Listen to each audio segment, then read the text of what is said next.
Hi, my name is Emma. Welcome back to my channel. If you're new here, this channel is dedicated to my debt journey in 2020 and paying off $35,000 worth of debt. So today we're going to talk about my biggest purchase regrets of 2019. So in a couple videos ago, I went through all of the money that I had spent in 2019. So let's talk about all the different things I wasted my money on in 2019. Number one, Starbucks. I spent way too much money at Starbucks. $650 to be exact. I did have a 4-month period where I didn't go at all, and then I started going again almost every day during the week.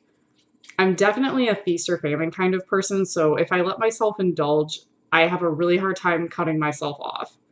You shouldn't feel guilty about buying Starbucks or coffee if you can afford it. The issue I have is that I'm $35,000 in debt and still think it's acceptable to spend over $100 a month on just coffee. It's a luxury that I just can't afford right now. Number two, clothes.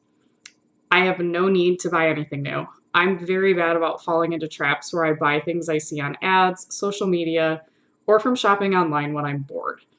I found that the best strategy for me is just to avoid these things as much as possible.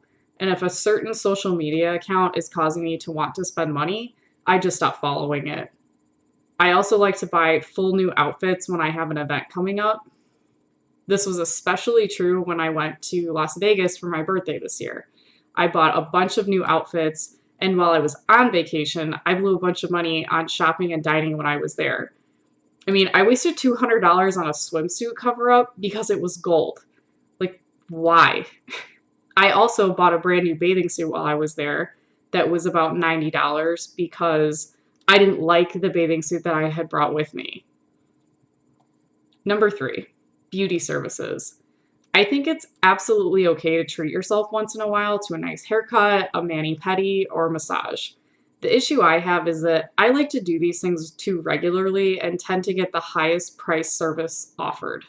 I could easily do my own nails and put off getting my hair done as much as possible. The most expensive beauty purchase I made this past year was a set of Zala hair extensions that I've maybe worn 4 or 5 times. They do look beautiful, but I didn't need them and I don't use them often enough to justify the high price of $300. I've also highlighted my hair once this past year and way overpaid. I could have asked my sister to do it for basically free because we already have the supplies to do it. Now, I do understand that not everyone will have access to someone who has the ability to do their own hair, but if you can avoid going even just a year without having your hair cut or colored, you can save a significant amount of money. Number four, trying to rid my makeup and personal care products of toxic ingredients. Oh geez, I wasted so much money this year trying to find and buy all natural, chemical-free, organic, free range, made from ground up moon dust type cosmetics and personal care items. While I did find about 3 items I didn't hate, I wasted close to $1,000 buying cosmetics I ended up hating that just didn't work for my skin or hair type. I also went through about 6 natural deodorants before finally giving up and just going back to my trusty secret 19% aluminum deodorant because it actually works and doesn't cost $10 for a tiny tube. In trying this experiment, I ended up having to buy multiple brands of the same product to try and find one that worked, and also ended up having to rebuy traditional cosmetics that actually worked for my skin and hair. Instead, I would recommend trying to get samples of products before committing to buying them if you can. Make sure the products will work for you before you commit to buying them. I attribute this phase to following these types of influencers on social media and also watching zero waste minimalist type of YouTube videos. Number 5, buying influencer merch or recommended products. I probably bought 6 different people's skincare routines that I watched on YouTube.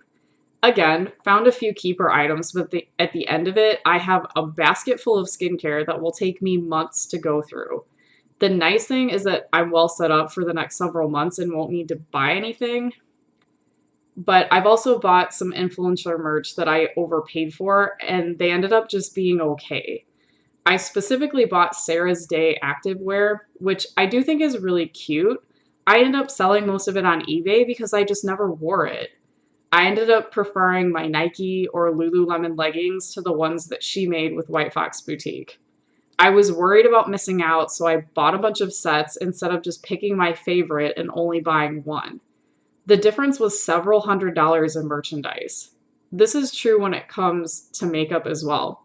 I started watching beauty YouTubers this year, which I never used to. I don't wear makeup daily, and I do not need all the makeup I own. I ended up buying 4 new eyeshadow palettes this year, and they all have 4 similar color stories. I could have gotten away with just buying one. I also started buying luxury cosmetics from brands like Tatcha, Giorgio Armani, Laura Mercier, and all these very expensive brands from Sephora. I spent so much money there that I now have the highest tier membership, and I 100% attribute this increase in spending to watching beauty YouTubers. Most of the products are very nice, but in my opinion, overpriced. I should have looked for cheaper alternatives or just kept using the products I was already buying. Number 6, bougie grocery stores, also known as Whole Foods. I have a love-hate relationship with Whole Foods. This year, I tried to start eating a more plant-based diet, which meant instead of actually cleaning up my diet and buying plant-based items that are budget-friendly, like frozen vegetables, beans, rice, pasta, and similar things, I was buying mock meats and mock dairy products. I actually really enjoy Beyond Meat products as well as BioLife cheeses and some other plant-based products. And the only downside to eating these products is that they're significantly more expensive than regular meat and dairy.